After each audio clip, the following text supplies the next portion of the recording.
which is also used as a laboratory.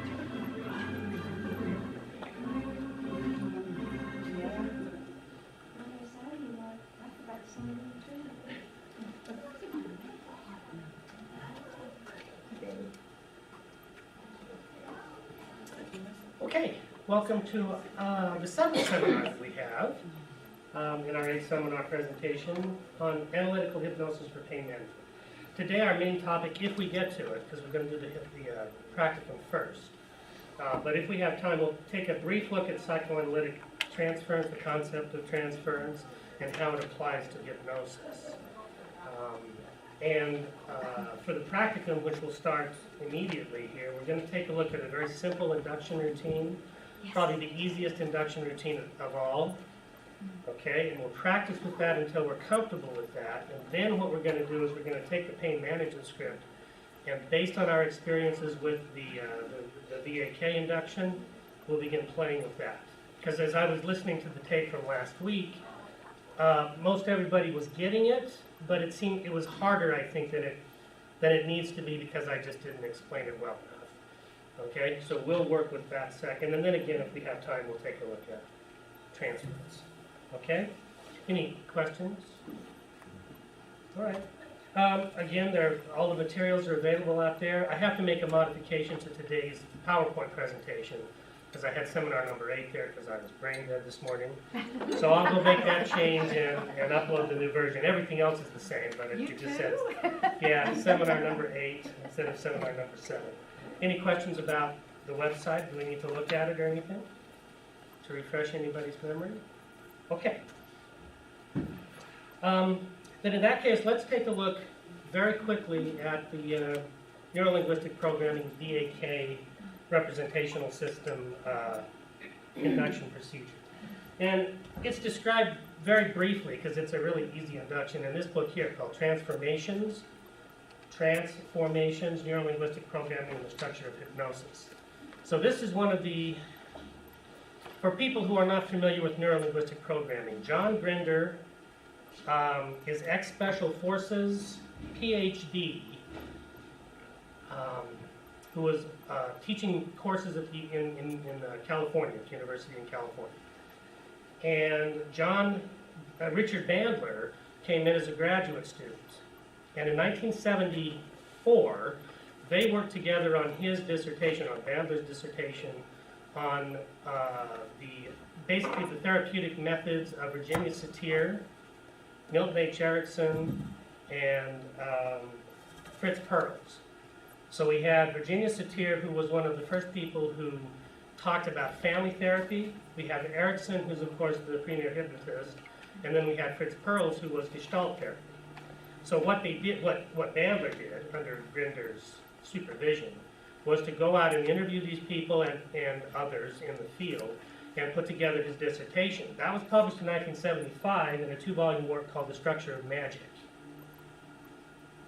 All right, so right shortly after that, they both left the university and began their own business, which was a publishing business located in Moab, Utah, and was also a therapy business and a sort of a business consultation business that they went out to business leaders. And they created what they called neuro-linguistic programming. That's what this system of theirs is called. And for a while, from about 1978 until about 1985, I would say, maybe 1986, it was the rage. It was the trend. It was the big thing in therapy and hypnosis and business communications and all this other stuff, because they've done a lot of good research. And they pulled everything together and made it, fairly simple to understand and updated a lot of the old models. Okay, but then they had this huge falling out. They had created this organization called the Society of Neuro-Linguistic Programmers, which they were using as a licensing agency to train other people in NLP and then give them certificates in various levels of neuro-linguistic programming. And so with the falling out came, lawsuits and recriminations and ultimately the collapse of the Society of Neuro-Linguistic Programmers. And so they went their separate ways. Bandler kept the NLP portion of it going, you know, as long as he could. Grinder went off and did his own kind of stuff. Still based on NLP, but called something different. Okay, so that's the, you know, short history of neuro-linguistic programming. What we're going to look at today is based on that early research, specifically that early research with Erickson. Because Erickson formed the model for everything that they did hypnotically. And the concept of representational systems comes from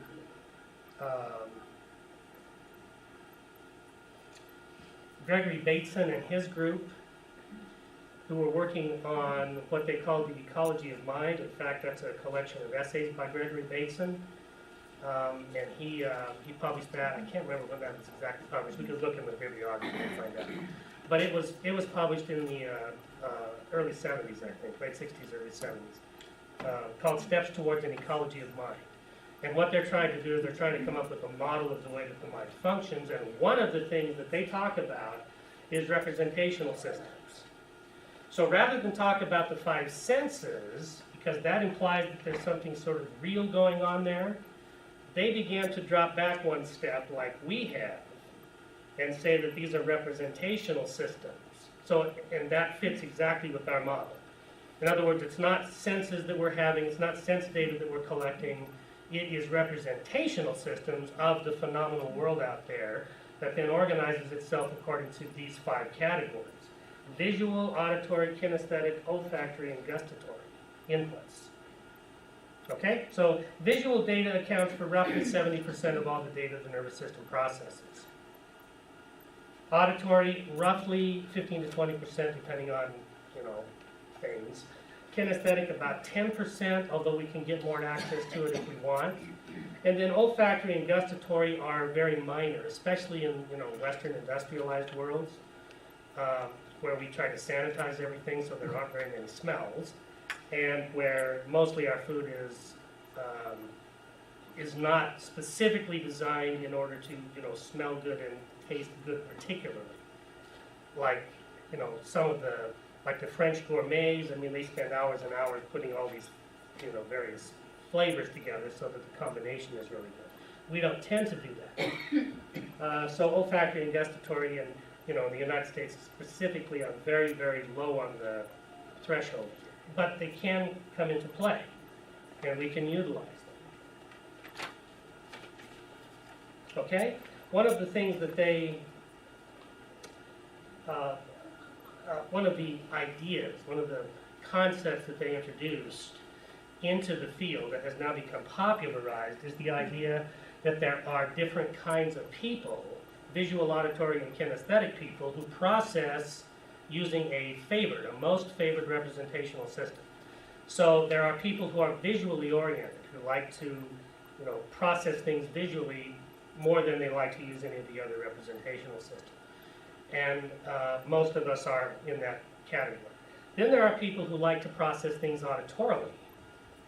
And then finally there are a few people out there who like to process things kinesthetically. And so this became kind of popular, especially with educational psychologists, because it helped to sort of explain the differences between learning styles. And learning styles is an idea that's been out there for a while. Yeah. Can you explain kinesthetic? Kinesthetic, feeling. Oh. Okay, so the kinesthetic aspect, the kinesthetic representational system is very complex because it has inputs that are like tactile. So I can feel, you know, smoothness, roughness, solidity, wetness, hotness, coldness, those kinds of things through my tactile sensations. And those are, you know, primary kinesthetic representations. But then, and those are external. Those are coming to me from the outside world. However, there are also internal kinesthetic representations, proprioceptive representations, balance, movement, feelings of the muscles moving, internal sensations coming from the organs. So all of those become proprioceptive kinesthetic representations as well. Okay? So, is that good? Did that answer your question? Okay. So if it's true that there are a certain group, a small group, that processes information kinesthetically, then they're going to have a hard time in our typical educational setting, because most of that is geared towards visual and auditory representations. Okay? And these people, these children, these kids, these students, are representing things kinesthetically rather than the other two ways. So they'll have a really hard time, for example, with spelling. Because spelling in English is complex from the beginning. You know, it's very, very difficult, because we retain a lot of the Old English spelling with a lot of the, of course, modernized pronunciation. So the auditory representation does not match the visual representation. Hi, come on in. Okay? And so the kids who were kinesthetically oriented, they had a hard time with, you know, spelling. And since they had a hard time with spelling, they also had a hard time with reading. And since they had a hard time with reading, they had a hard time getting good grades. Even though they were not, you know, educationally hampered in any way, except for the fact that they were kinesthetic. So this was a, you know, this idea has gone through some additional testing and some additional validation since they presented it in the late 1970s. Okay? So, any questions about those three representational systems? These are the primary ones here. Those are the ones that we work with most often. So, first, before we proceed, try to put yourself in one of those three categories. Whether you're a visual person, a kinesthetic person, or an auditory person. How do you like to represent things? And one clue is how you talk. So, for example, in normal everyday conversations, you'll say things like, "See you later," okay, which is a visual representation. Or, the same kind of a situation, "I will catch you later," which is kinesthetic. Or, "Talk to you later," which is an auditory representation. So it even filters into the language patterns that we utilize habitually. So try to figure out what you are, which one of those three you would tend to be. Now, visual type of people tend to be faster. They tend to process data faster. They tend to speak faster. They tend to do all of those things because the visual processing is happening, you know, at lightning speed up here, because it requires so much processing. So they tend to do that. Kinesthetic people, however, tend to talk very slowly. They tend to move very slowly, and they tend to talk very deeply. Okay, and they're very different than the visual type of person. Okay? Yeah? There's some overlap here that an individual person may use one or the other of these depending upon what it is they're trying to learn. Typically not. Typically, yeah, typically not. We tend to rely on our most favored representational system. The way that they discovered this was really simple. Because they would be up in front of fairly large groups, 200 or 300 groups in a big auditorium, and they would start talking about, visualize this, and they would see all the people out there, begin to access these kinds of things, and they'd have, visual cues. Their eyes would move up and to the right, so up and to the left from the stage's perspective. And so 200 people, 300 people are out there, and all their eyes are moving in the same direction. Huh. So they said, wow, this is kind of weird. Let's see if it happens again and again. Well, it did. It happened again and again and again and again. So they began to take a look at this phenomenon that they were observing, and this is the result. That the way we access is by the way we move our eyes. So up and to the right is the visual. Well, up is visual. To the center is auditory. To down is kinesthetic, representational access. Okay, on the left tends to be imaginary kinds of things. On the right tends to be real things, like real memories, typically. Okay, so this is where all of this stuff comes from. So typically, we tend to have a most favored representational system, and we will stick to it, which is why we have difficulties in these other areas. All right, so for the visual type of person, it's easy for them to read things, it's easy for them to decode language, it's easy for them to understand art, visual art. For the auditory person, they really understand music. Okay, for the kinesthetic person, they tend to be really good athletes in general. Because that's where they are, that's how they process data. And that's the way that they tend to do things. Now, that is not to say that we can't learn how to access these others more often. And obviously, it's not to say that those are not represented completely in every human being. If there are no, sensory deficits, all of those representational systems are given to us. We just tend to want to focus on one or the other of them. So we can always get access to the auditory and kinesthetic sensations anytime we want. We just tend not to do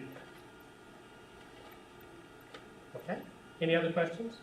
I wonder if those representations are developmental.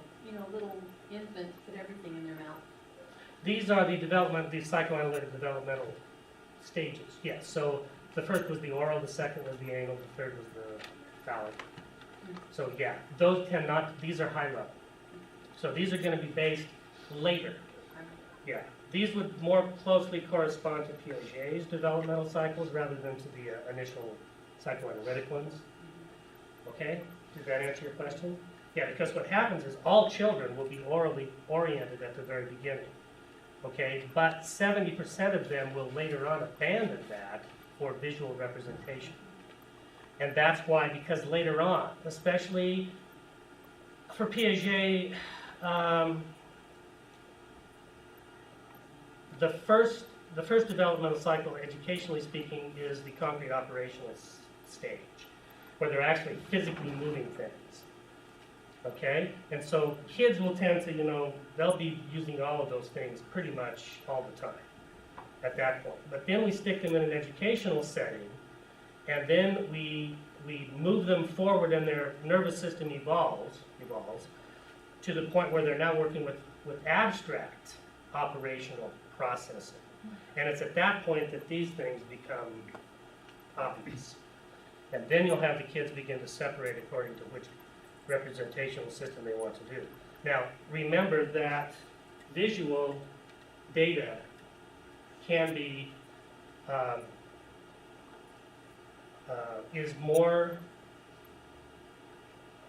it's easier to represent abstract concepts visually than it is auditorily or kinesthetically.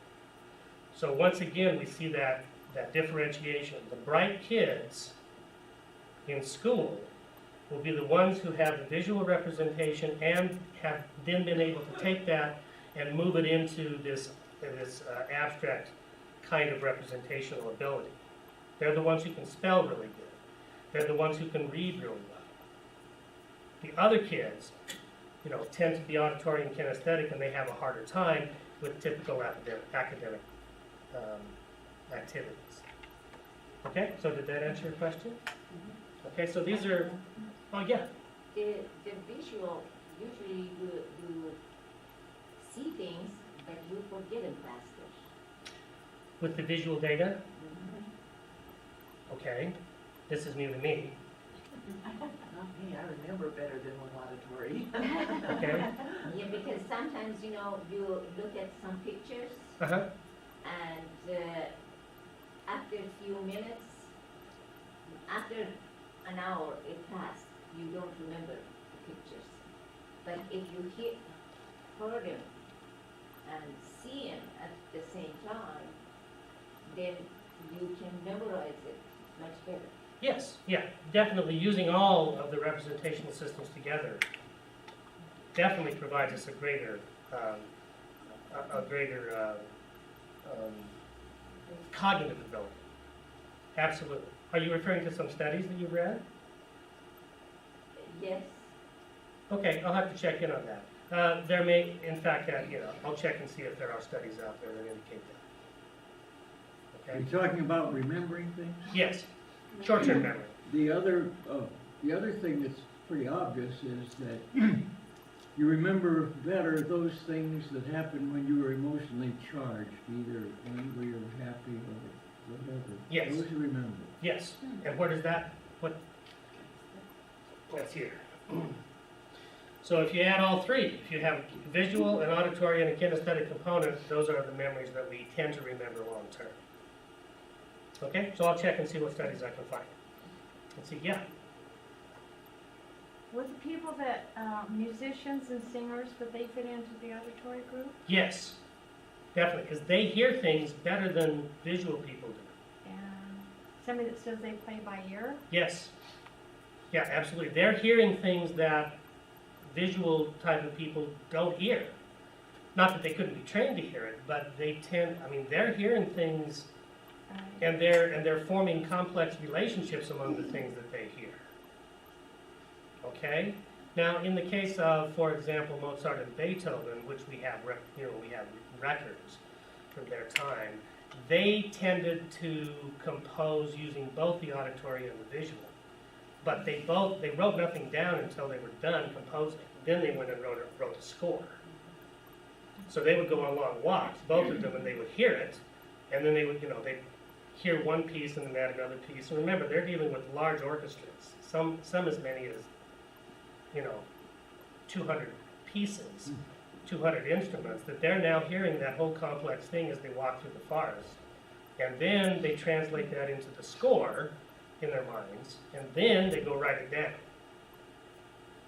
So this is high level, genius level operation here. And notice that they had all three. They were walking, which is the kinesthetic. They were in some kind of a very deep, introspective kind of a trance state that they learned how to deal with. And then they were hearing and seeing things that were not there. Okay, very complex things that were not there. And then later on, they just go and write down the score. And remember, Beethoven published a number of his greatest works after he was completely deaf. So it was only his imagination that he was able to hear all of this stuff and then write it down. Okay, so one of the books that came out of this, by the way, speaking of genius, is a 3-volume work called Strategies of Genius, using neuro-linguistic programming and using the models from NLP to map the behaviors, the genius type of behaviors of people with whom we are familiar, like Einstein and Walt Disney and Sigmund Freud and some of the other people like that. So if you're interested in an application of this to genius, how to learn how to think like a genius, basically, you can check out that book, Strategies of Genius. Okay, 3 volumes, written by Dilts, D-I-L-T-S, and it's in the bibliography, so you can go check. Okay, any other questions about that? So today we're going to learn the simplest induction technique there is by focusing on those 3 representational systems in our own experience. And so we will expand our range. If we are typically visual, we will now expand our range to those which are typically unconscious, outside the range of our normal awareness. And by doing that, we then begin to move into a typical alpha state, typical trance state. Okay, any questions before we go on? Okay, so here's the routine. It's really simple, the procedure. You're going to pick something that you can see, all right? Focus your attention on that, and then recite to yourself 3 things about that object which you can see. It doesn't matter what 3 things you pick. And then you're going to turn your attention to the auditory input, the auditory representational systems, and recite to yourself 3 things that you hear in the room. And then you're going to turn your attention to kinesthetic representations and recite 3 things that you hear, that you feel. And those can be pressure, those can be feelings of, clothing, whatever, internal sensations. And then go back to visual and say 2 things that you see about your object, 2 things that you hear, 2 things that you feel, then one thing, and one thing. And by then you will notice a shift in your awareness. Simply by following this simple procedure, you will notice a shift. You'll notice that inward shift because you're dealing with 2 components Okay, the non-favorite representational systems, which are typically unconscious and outside the normal access of your conscious mind. Not that they're not there, just that you don't normally pay attention to them. And by doing that, you are linking to your unconscious, the avatar, all that information that it has available, and you are beginning to move into a typical internally directed trance state. Now, at some point in this process, your eyes may close spontaneously. That's fine. Just imagine the object that you were looking at and continue as if you were seeing it with your eyes open. Okay? Or if it's difficult to visualize things, just recite what you see with your eyes closed. Okay? When you say 3 things and then 2 things, are they 2 of the 3 things or 2 different things? Either. Just whatever comes to mind. Just whatever comes to mind. Whatever it is that you're looking at it, and you're going to see it, and then you're going to say to yourself, you know, things that you see right now. Stop after 3, then stop after 2, then stop after 1. Okay? And you'll notice the shift. You'll notice the way that you feel differently as you move down, as you begin to do this. Yeah? Will that be the same object? Yes, the same physical object that you're looking at. Okay, so we're only dealing with one thing rather than, you know, the many, many things in here which we could deal with. Okay, so focus your attention on one thing. Remember, the basic model for hypnosis from a physiological perspective is that it begins to occur when the organism itself, when the avatar, is not doing anything. So that's one of the reasons why we fixate our gaze, because that will tend to begin to narrow the focus and shut off all of the external kinds of data that we normally have to deal with, that we normally have to process and represent. Okay? The classical hypnotist is someone who brings out his watch and starts it moving and says, you know, look at the watch. And that'll work. I've done it. It actually is kind of fun to do it the old classical way. But that's why, because it focuses your attention. It focuses your visual attention on a single object. And when you do that, all the other visual data begins to collapse. Okay? So focus it on a single object, and that will lock your eyes in one specific point. Okay? And then you begin to follow the routine. And you'll see what happens. You'll experience exactly what happens as you move forward. Take your time. Okay? Any questions before we start? Yeah. Okay, say I'm gonna focus on that bottle there. This? Okay. I can't hear that bottle do anything. No, you're gonna hear what's in the room.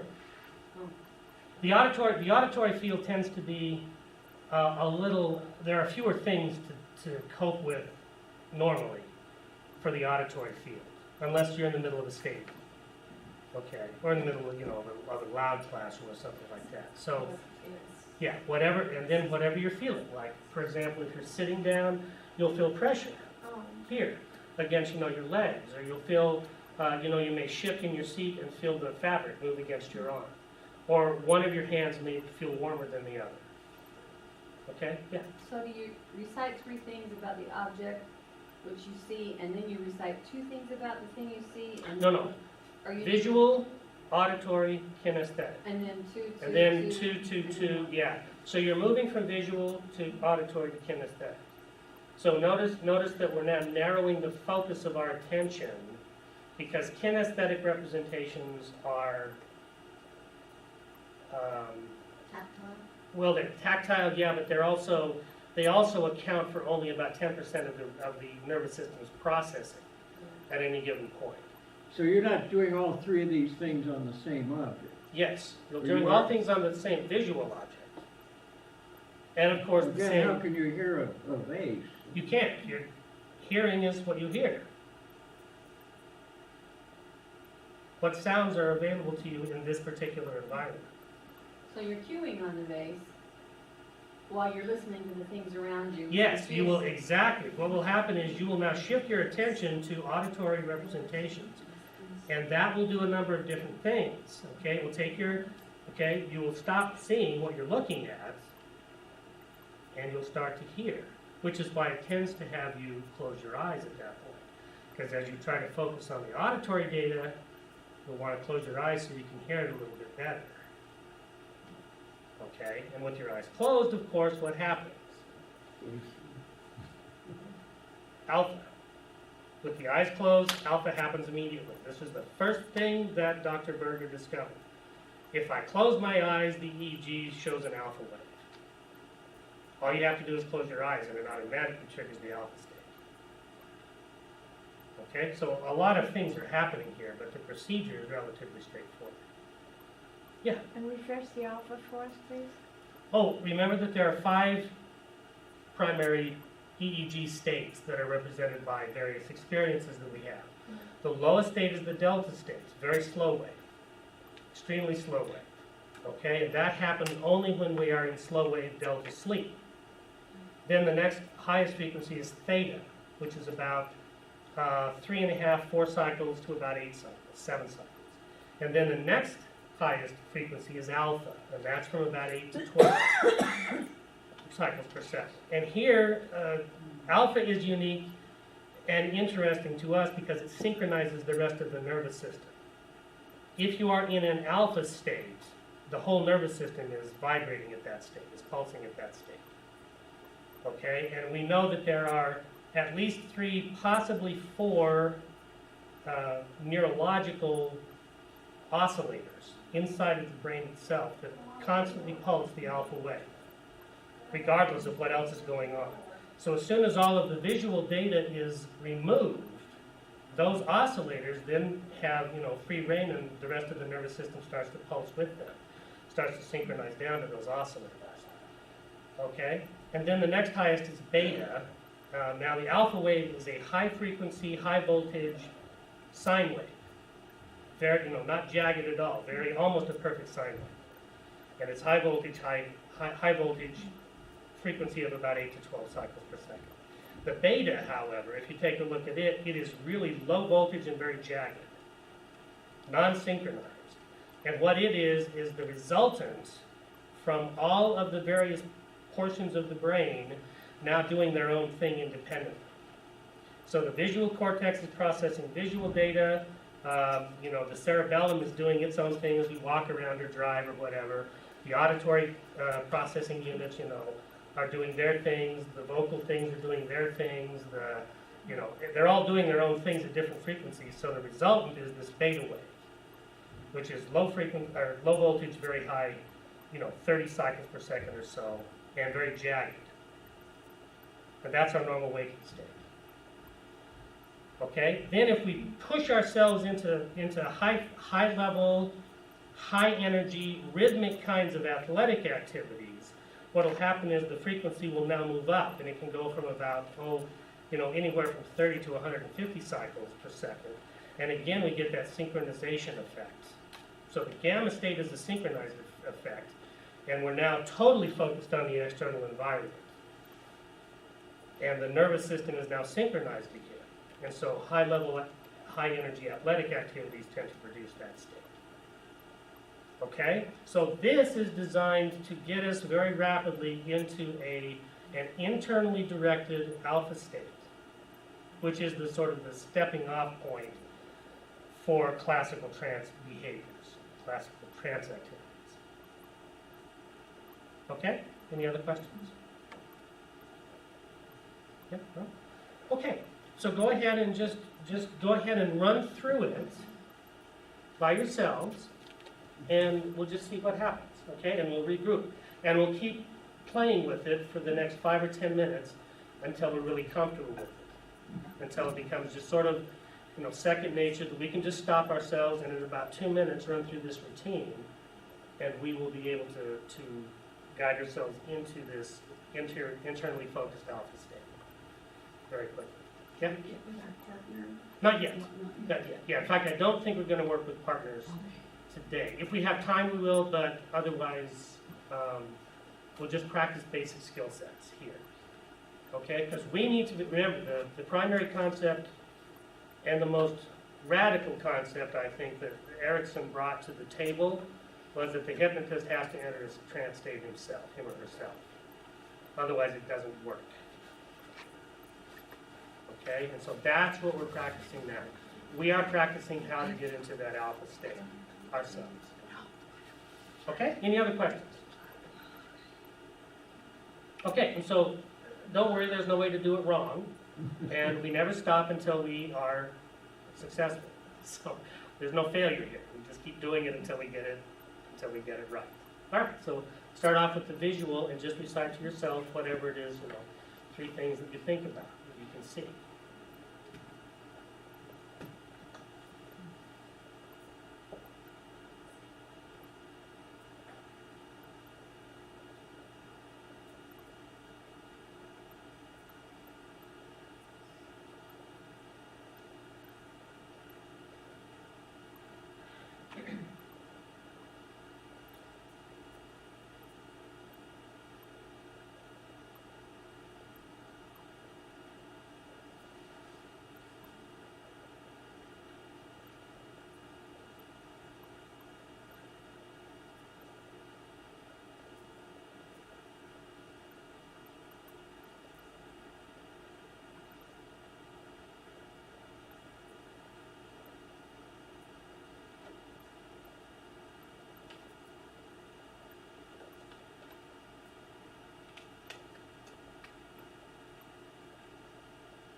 Okay.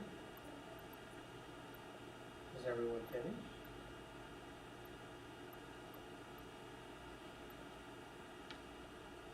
Okay, most people have their eyes closed. Not everyone, but most people do at the end of the routine. So it'll automatically guide you down to that particular place. Notice that everything begins to slow down and you begin to feel feelings of relaxation throughout. Okay, so again, this is rapid. This is a very rapid induction technique. Okay, anybody having a problem? What happens if your eyes never close? That's fine. Did you feel the relaxation and everything? I'm not sure if I did or not. Okay. Well, what we'll do in the next round is we'll focus on closing the eyes. Okay. Typically, it happens just because it's normal, it's natural. It's a natural sequence. I don't want normal. It's a natural sequence to close the eyes at some point during the process. Okay. Anything else? Any other comments? Would it be bad if you glanced away from the object that you were, should you stare at the object? The fixation of the gaze helps to enhance it, but there are other things going on in the peripheral vision that you may notice. So what you are doing is you are giving yourself feedback about what's going on right now. Mm-hmm. Okay? And that is accurate feedback. And so that, if you saw something happening over here, then you say, I see that. Okay? So for me, the thing that is most obvious that is stationary is that box back there. So, I see a box. I see black printing. I see a shadow. Okay? Then hearing, of course, the sounds of the projectors. You can hear the hum of the projectors. Then I could hear sounds of people, just shifting a little bit. And then I could hear the sound of my own breathing. And then the feelings, of course, I can feel the pressure against the seat here. I can feel a little tension in my hamstring here. And so then you just go back and repeat it. Now, while I was looking at the visual object, somebody moved. So I included that. I see someone move. Okay? So you're just sort of giving yourself verbal feedback, a description of what is going on in your experience right now. Okay, now from a hypnotist perspective, that's valuable because the person who is listening to you, you're not telling them what you're feeling, you're telling them what they're feeling. Okay? Because you know that if they're sitting there, they have to feel something in their hands and feet.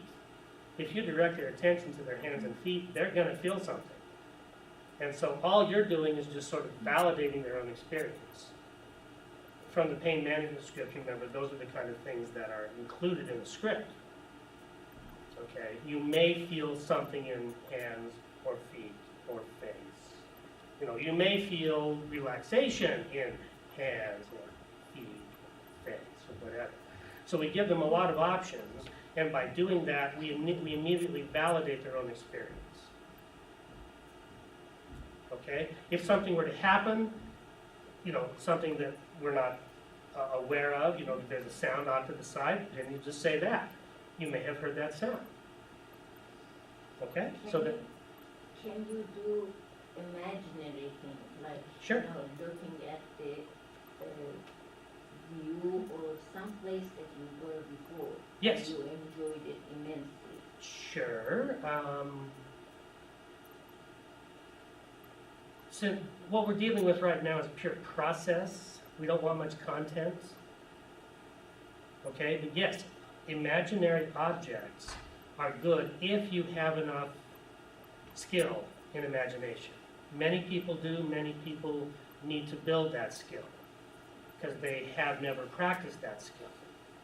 Okay, so a lot of people you'll be dealing with cannot have full representations of imaginary things or even remembered things. So that's why we want to focus on what's going on in the real world right now. But yes, Because I have done that. yes, because you have done that. In fact, the reason you've done that is because that is out there in the literature and everything else. Be careful of content. Okay, content creeps in at all times. All right, even in something as innocuous as, you know, your favorite place. This is the way that we are constantly manipulated, because the people creating the manipulation know how to do that. So we have to be extremely wary of any content. Let the person provide the content. We're just dealing with process instructions. These are process instructions. Notice that there's, you know, you're not going to hear this, you're not going to feel that, you're not going to see these. This is just things you hear, things you feel, things you see, whatever that happens to be, and let them provide the content. If we start providing content, we run an extremely great risk of, you know, overriding their own freedom, and we don't want to do that, ever. And I mean, we will, sooner or later, we'll be in circumstances where we will inadvertently do that. That's okay because they have normal resistances to that, but it will interfere with our ability to, you know, to maintain rapport. So that's why most of the stuff that we do is very, very, very, very process oriented, and if there is content, it is nearly content-free content. You know, clouds, you know, waves. You know, they can visualize waves, you know, but there's no content there. We're not telling them what to feel about the waves, or we're not telling them that the waves mean something. Okay? So, be extremely, how to put this, any product out there that tells you what to think and how to feel is potentially very dangerous. Don't let them do that. You pick what you think, you pick how you feel. And there's a bunch of stuff out there. Most of it out there, as a matter of fact, has pure content in it. Okay? So they're basically hijacking you. They're hijacking your avatar. And they're telling you what to think, they're telling you how to feel, they're telling you, you know, how to behave, they're doing all of these kinds of things. Do not let them do that. Yeah. That include these books and seminars that's being sold out there? I mean, like, years ago, that was called Dare to Be Great. Yeah. And then there's the one the gentleman's doing now. I don't really remember the name of it, but Yeah. it's essentially hyping up yourself. And Sure. Absolutely, yeah. That is the oldest con game in the world. Okay? And it's old. I mean, we can trace it back to the very, you know, ancient times. That's what they do. You know, you can be better than you are. You can be greater than you are. You can be a millionaire tomorrow. All of that kind of stuff. Yeah. That's what I'm talking about. Yeah. They're going to hijack your mind. They're going to hijack your avatar, and they're going to steal your money. Okay? Guaranteed they're going to steal your money. Okay? Guaranteed, because that's their intention. And they're very good at it. Yeah. And I have listened to different type of tapes that I find out the one that is, I'm not getting it, Mm-hmm. I'm not interested in it. Yeah. After twice I heard it, Mm-hmm. I'm not interested in it. Mm-hmm. Automatically I reject it. Exactly. Don't listen to it. Don't listen to it. Yep. Now, you have to do the same thing with the ones in which you are interested. Okay? You have to be able to reject them as well. You have to be able to go back and listen to them and raise your resistance as to what they're asking you to do, so that you maintain control. Yeah, I don't like the one that they tell me what to do. Exactly. The ones, exactly. And that's good. That's why That's why you just reject stop. it. Yeah, that's why you just stop. Yeah. My favorite example is, of course, Tony Robbins. Oh, He is an absolute genius at this. Does he know He what he's is doing? probably, pardon me? And does he know what he's doing? Oh, absolutely. He was trained by Richard Bandler. Oh, really? He knows exactly what he's doing. He's the one I was thinking of. Yeah, Yeah. and he's good at it. Yeah, And, I mean, it is, if you want to see how it's done, look at his programs. right. They're really good. If you want to experience how it's done, send him some money. You'll get a phone call. Okay?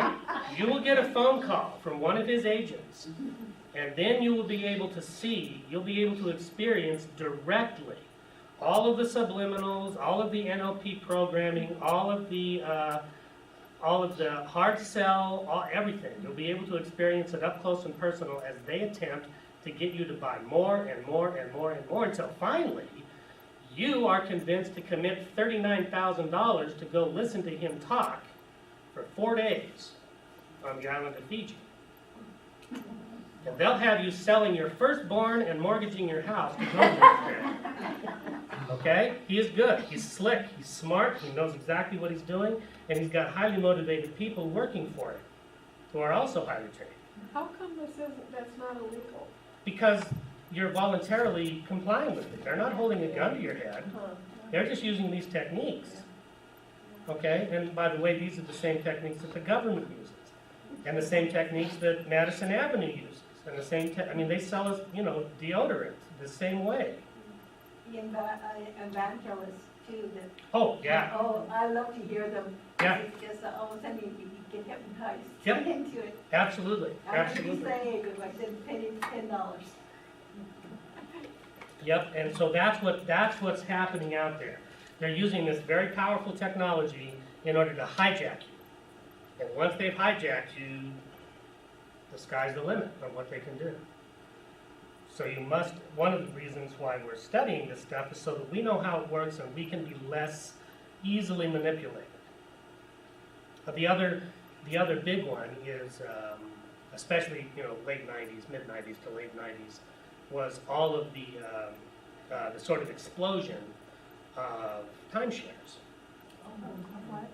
Okay? The timeshares. Yeah, the Oh, timeshares and timeshare. everything else. Yeah, Okay. if you've gone through that, you've gone through a very carefully scripted, very carefully organized, very technologically compact NLP script that convinced you to go buy this, whatever it was. And then once you were done with that, they wanted you to buy more. More weeks, more this, more that. Okay, until finally you had, 95,000 vacations that you couldn't even afford to take. Okay? Slick, very slick, but based on this technology. So that's why we have to be very careful about any content that we put forward. If it is content, if we need to talk content to them, that's why we have them tested on themselves. Is this content that is self-consistent? Is this content okay with them? And so that's why we use that. If it's not okay with them, then we have to rephrase it until it is okay with them. We never want to try to override them. This is all about freedom. This is all about them making their own choices and not having us impose our decisions and our ideas upon them. Okay? All process mostly, when we get to content, double check to make sure that it is self-consistent with the person you're dealing with, or with you, if you want a content. Okay? Because some of the content, like you said, it's grating, it's irritating, it's annoying. Okay? And so you just automatically reject it. Okay? And you can check it this way. But if other thing that they say it is nice, Mhm. okay, it might be nice at the beginning, Mhm. but if you are in control, when they call you and say, buy more, you say no. Right. I bought whatever Exactly, whatever I want. Yeah. I'm not gonna buy anymore. However, they're slick. They're good at it. They're good at it. The minute you answer the phone, you've already committed to something. Okay? And yes, I mean, I will just hang up on them. And what I'll do is, there's an old trick. This is a way old trick. In order to avoid appearing rude, when you hang up on someone, hang up on them when you are talking. Okay? Not when they are talking. Now, if you want to be rude, hang up on them when they're talking. But if you don't want to be rude, then just wait, interrupt them and start saying something and then just hang up. Okay? And they'll get the message. Okay? So it's like, yeah. Do this again. Oh, this is the, it's called behavioral kinesiology. The theory is that the body becomes strong, the muscles will become strong in the presence of things that are good for you. All right? Now that has been subjected to tests and has failed.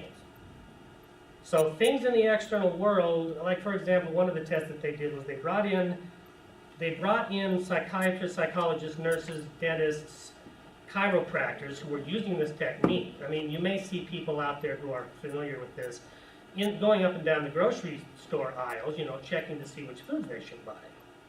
They'll pick it up and hold it and then see if they go strong in its presence. If they do, then they'll put it in their basket. If they don't, then they say, okay, my body doesn't want that. And that's fine. That's as valid a decision procedure as any other. Okay, but you cannot really differentiate what's good for us from what's bad for us. The controlled studies that they've done brought in these people who practice this, who teach this, who use this in their everyday professional lives. And they had a random, double-blind, placebo-controlled bunch of stuff, some of which was toxic, some of which was healthy. And they asked them, okay, here, you can hold the vial, you can touch it, you can't open it, obviously, but if this works, you should be able to tell. None of them could tell. They could not tell the toxic substance from the normal substance. So we're sort of setting that aside because we don't know, there's no experimental confirmation of that. However, there is good experimental confirmation of the fact that it does tell us what is self-consistent with us. So for example, I do go strong when I say things that I believe about myself. Okay? My name is Lon. My name is Alice. Okay? So just a simple thing like that, the body does respond. Okay?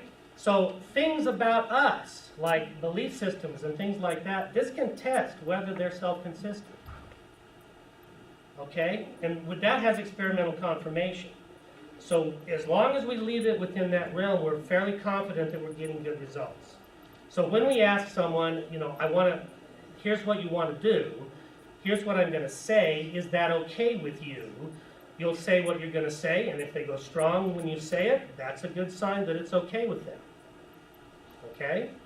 If they go weak with it, then you know that something about the way that it's phrased or the actual visual content or whatever is wrong. And so you have to rephrase it, and you have to change it or abandon it and start over. Okay? So did that answer your question? Does that make sense? Okay, so that's what this is all about. This comes out of New Zealand, actually, out of Australia.